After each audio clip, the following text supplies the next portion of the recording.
제가 20대 초반 때 청년회 때입니다. 저희 부산에 있는 모교회에 선교단체가 장소를 빌려가지고 매주 찬양 집회를 했었습니다. 하루는 찬양을 인도하던 그 앞에 리더가 이제 자기가 준비한 찬양을 하다가 혹시 같이 부르고 싶은 찬양이 있습니까? 라고 물었습니다. 그때 제가 손을 번쩍 들고 찬송가 109장 부르시게요 라고 이야기를 했거든요. 그때 지금 찬양은 아니고 이전 찬양, 지금은 새 찬송가니까 새 찬송가랑 이전 찬송가 109장이 똑같습니다. 혹시 뭔지 아십니까? 네. 고요한 밤, 거룩한 밤이거든요. 그죠? 왜 웃으세요? 그때도 분위기가 딱 이랬습니다. 그런데 12월 달에 성탄절 그 시즌 때 제가 이걸 부르자고 했다고 한다면은 뭐 자연스럽죠, 그죠? 웃을 일도 아니고. 그런데 그때 당시 제 기억에 6월 달 아니면 7월 달쯤 되었거든요. 그런 이제 더운 시즌에 찬송가 109장 고요한 밤, 거룩한 밤을 부르자고 하니까 그 당시에 찬양 리더가 당황을 해버리는 겁니다. 아니, 제 새끼가 지금 장난치나? 이런 표정이에요. 그리고 같이 있던 그 사람들도 저를 째려보는 거예요. 제가 과연 장난스럽게 찬송가 109장을 부르자고 했을까요? 아니거든요. 예수님의 탄생이 이 땅에 인간의 몸을 입고 오신 그 주님의 나심을 왜 한순간 그 시전의 유행 따라서 부르다가 말아야 될 노래는 아니잖아요. 그죠? 그런 의미에서 저는 평상시에도 불렀단 말이에요. 고요한 밤, 거룩한 밤을 혼자서. 미친놈이라고 하겠죠. 그죠? 근데 사실 미친 건 아니죠. 다시 말씀드립니다만 이 땅에 인간의 몸을 입고 오신 그 주님을 찬양하는 것이 성탄절에만 국한되어 부를 것은 아니란 말이에요. 우리의 날마다의 삶에서 고백되어지고 불러져야 하는 것 아닌가요? 오늘 우리가 이제 종료주일을 시작으로 이번 한 주간 사순절 주님의 고난을 십자가를 묵상하는 그 절기를 맞이하게 되어집니다. 그런데 이 주님의 고난이 어찌 이 시전에만 반짝하고 그냥 사라져버릴 은혜이겠냔 말이에요. 그죠? 바울의 고백처럼 나는 날마다 중노라고 하는 그 마음으로 주님의 십자가를 내 삶 전체를 통하여 그리고 나의 날마다의 삶을 통하여 고백하며 묵상하는 하나님의 은혜요 신비가 되어져야 되지 않겠습니까? 그러나 평상시 부모의 사랑을 잊고 살던 우리가 적어도 1년에 한두 번 부모의 제삿날이나 부모님의 생일날만큼이라도 그 은혜를 기억하며 되새길 수 있다면 그것으로 만족할 수도 있지 않아요, 그죠? 적어도 우리는 아직도 하나님 아버지에게는 여전히 자기밖에 모르는 철부지 아들, 딸들이기 때문에 이 시점만이라도 주님의 십자가를 좀 더 가까이, 좀 더 묵상하며 나아갈 수 있는 그런 은혜가 저와 여러분들 가운데 있기를 바랍니다. 한 주간 그냥 1년 동안 나를 위해만 살아왔다 할지라도 이 한 주간만큼이라도 온전히 주님만을 생각하며 주님을 위하여 드려지는 시간, 그런 저와 여러분들 되시기를 주님의 이름으로 축원드립니다. 오늘 읽은 이 본문 말씀은 예수님께서 십자가에서 하셨던 7개의 그 십자가상의 가상 7원이라고 이야기하잖아요. 그 중에 하나입니다. 그런데 지금 보니까 예수님께서 십자가에서 고통당하며 죽어가고 있는 그 현장에 제자들의 모습은 보이지가 않습니다. 주님을 목숨 걸고 지키겠노라고 장담했던 그 베드로를 위시한 다른 어떤 제자들도 다 지 목숨 찾아가지고 지 살겠다고 예수님을 헌신장처럼 버리고 다 도망가 버린 거예요. 사실 제자들이 도망간 것이 그렇게 절대적으로 무리만은 아닌 것 같아요. 왜요? 저라도 도망갔을 것 같습니다. 어쩌면 우리의 삶이 끊임없이 예수로부터 늘 더 멀리 도망치고 있는 삶을 살고 있지는 않습니까? 의지적으로 예수를 버려야지 는 아닐지라도 우리의 나아가는 방향이 왠지 주님의 십자가와 자꾸만 멀어지고 있잖아요. 우리가 예수 믿고 따르는 것도 출세와 성공을 위한 목적으로 삼고 있다 보니까 어찌 우리의 삶이 저 갈보리 산 십자가와 가까워질 수가 있겠냐 말이거든요. 우리는 늘 주님을 배반하며 주님과 멀어지고 있는 도망가는 인생들입니다.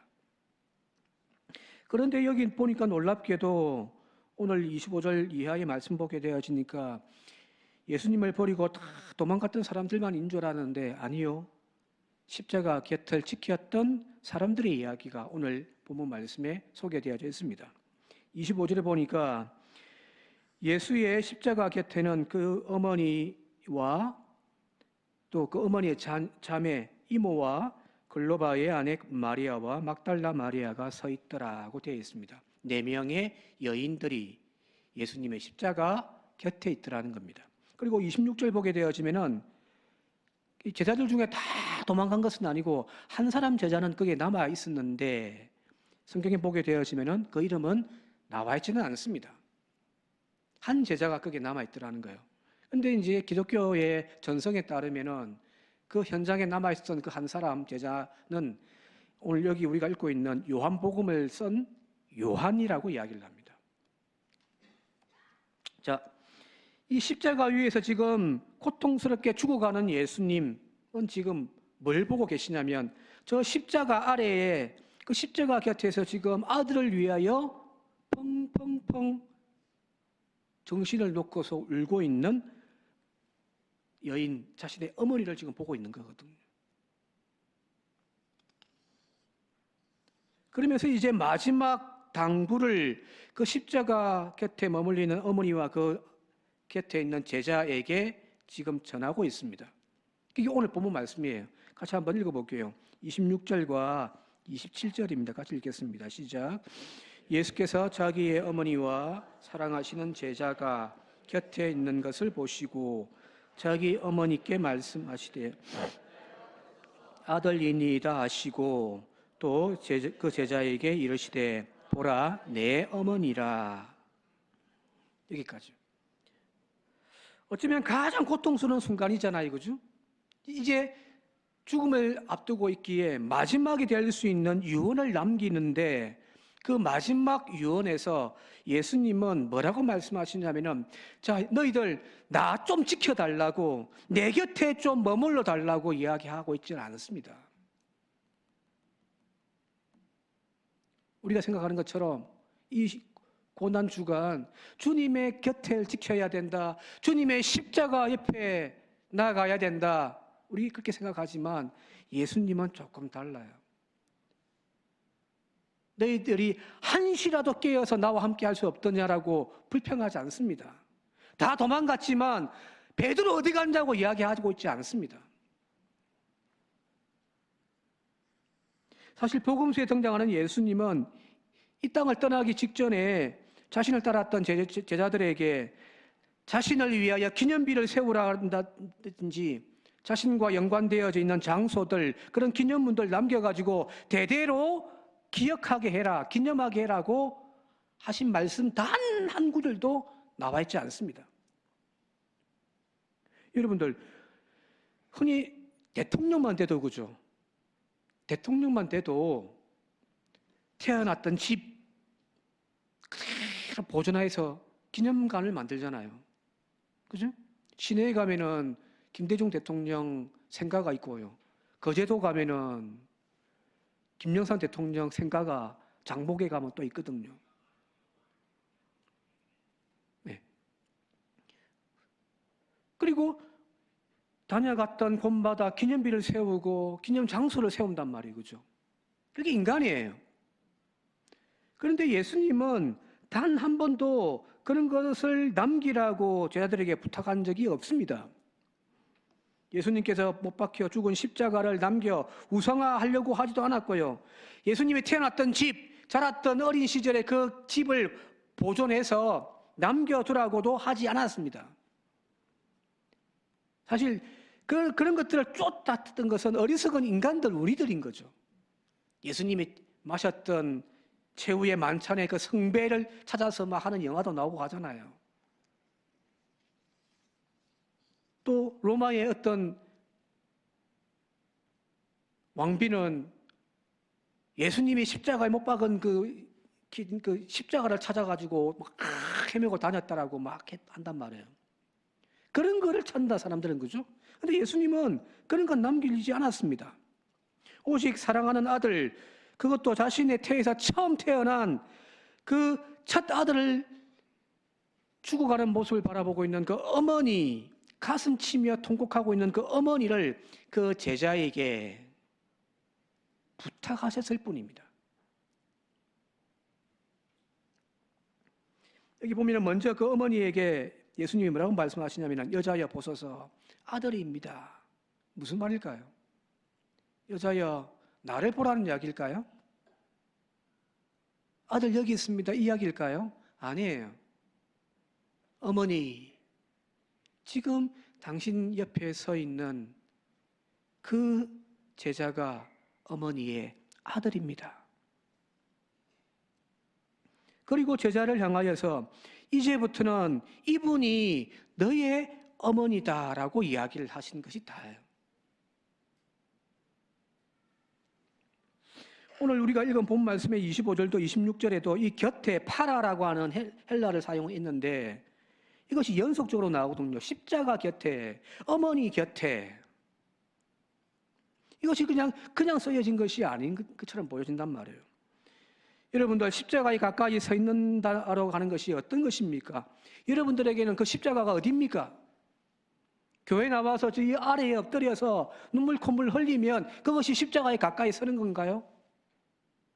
한 주간 우리가 십자가를 묵상하고 십자가를 붙들고 살아가는 그런 한 주간을 우리가 살자고 이야기를 하는데 그 십자가는 어디 있냔 말이에요. 구호로만 좀 그치지 않았으면 좋겠습니다. 금식하면서 주님을 생각만 하면 되는 건가요?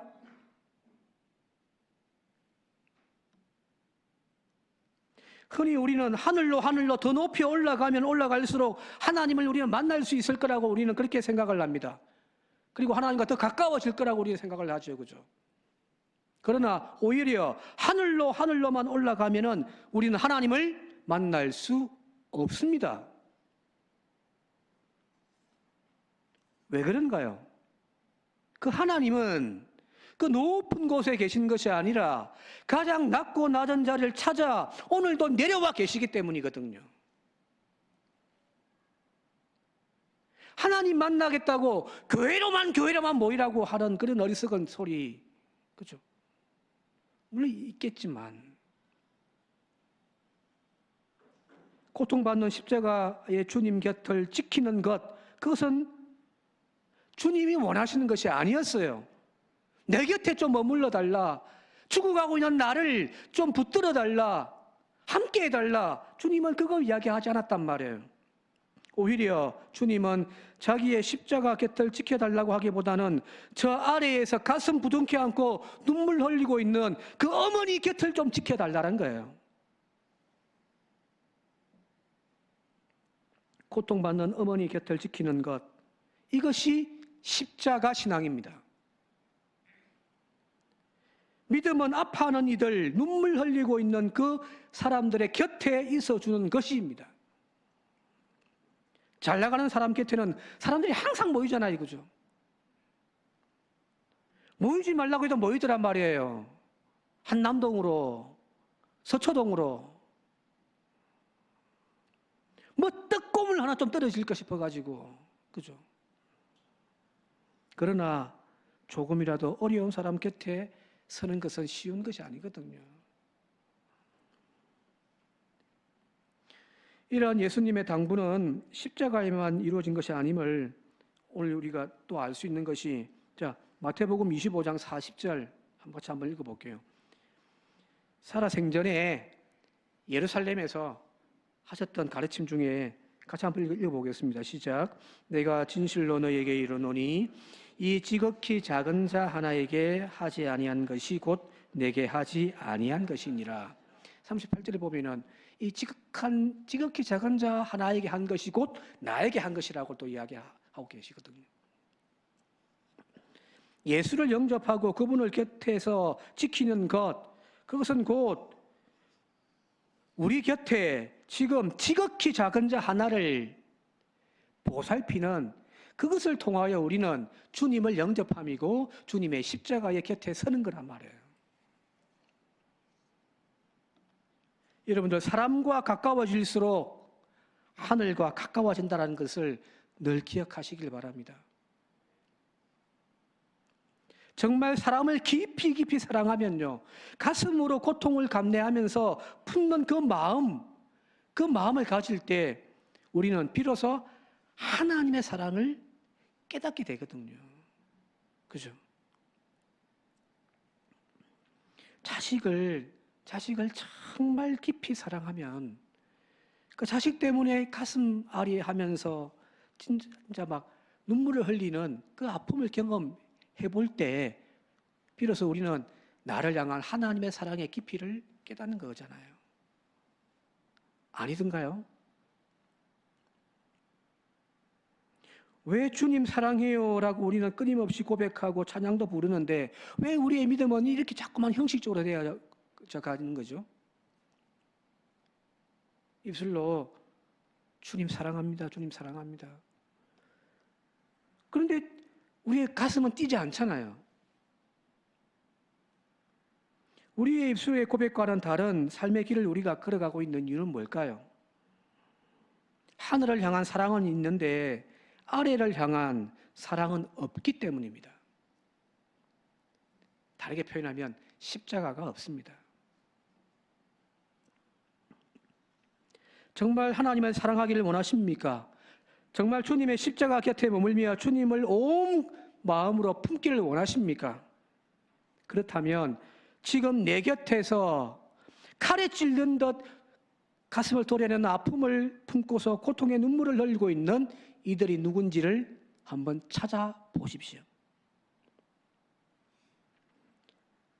십자가를 바라보며 감성적인 눈물을 흘리는 것보다는 내 곁에서 상처받고 고통으로 신음하고 있는 이들을 부둥켜 안고 함께 울어줄 때 바로 그 속에서 우리는 주님을 향한 사랑이 깊어져 가는 겁니다.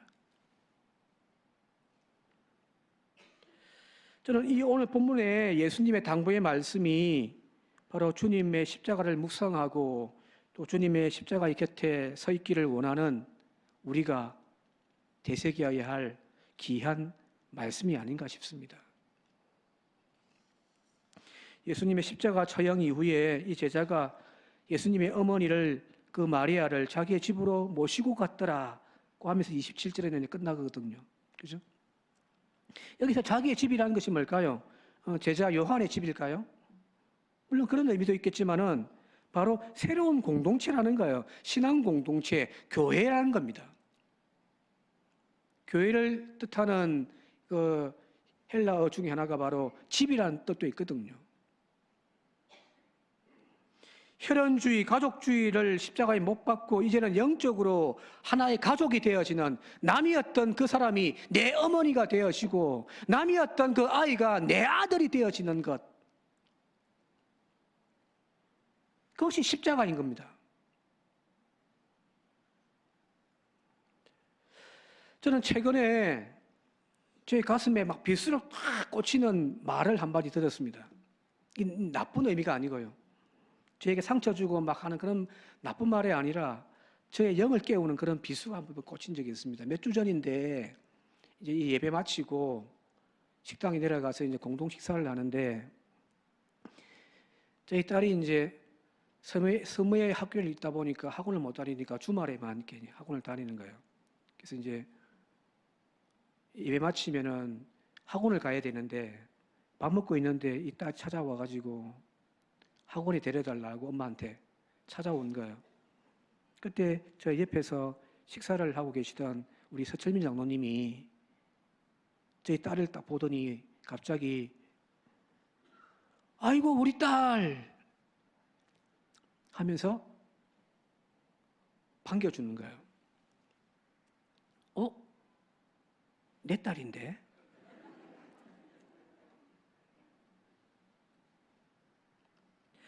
분명히 주인은 제 딸이잖아요.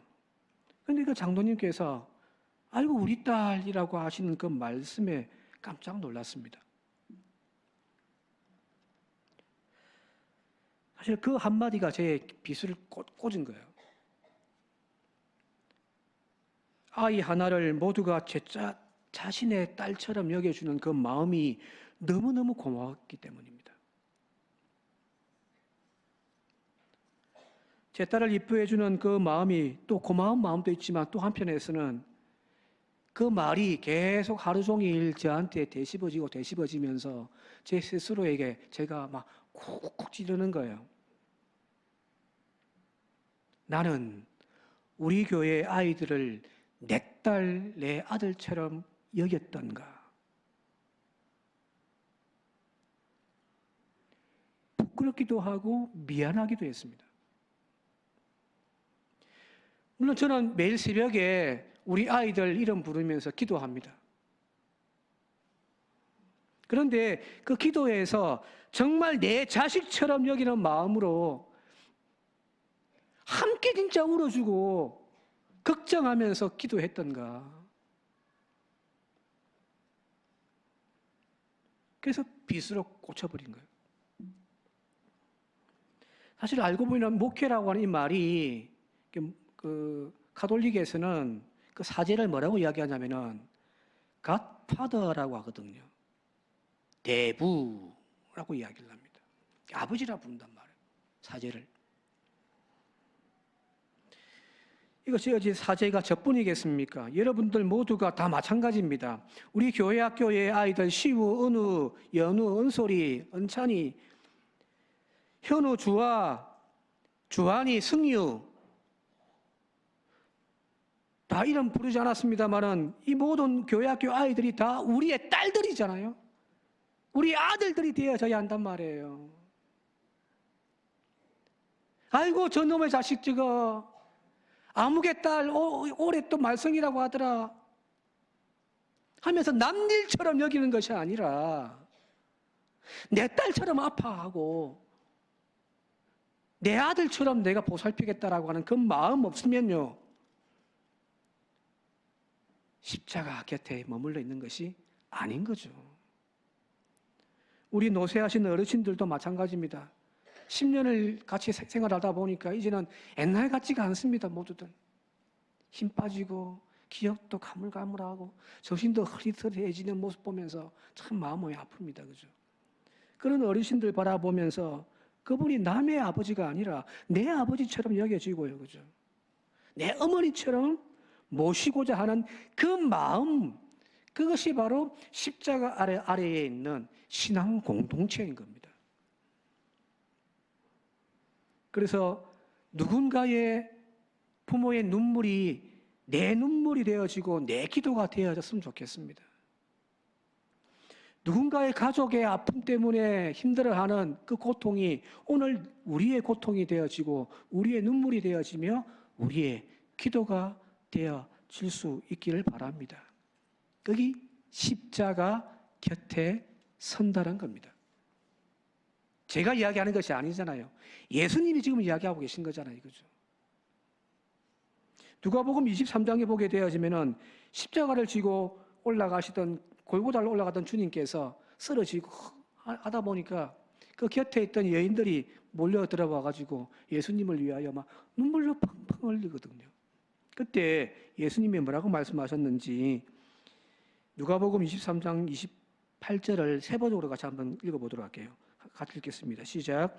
예수께서 말씀하셨다.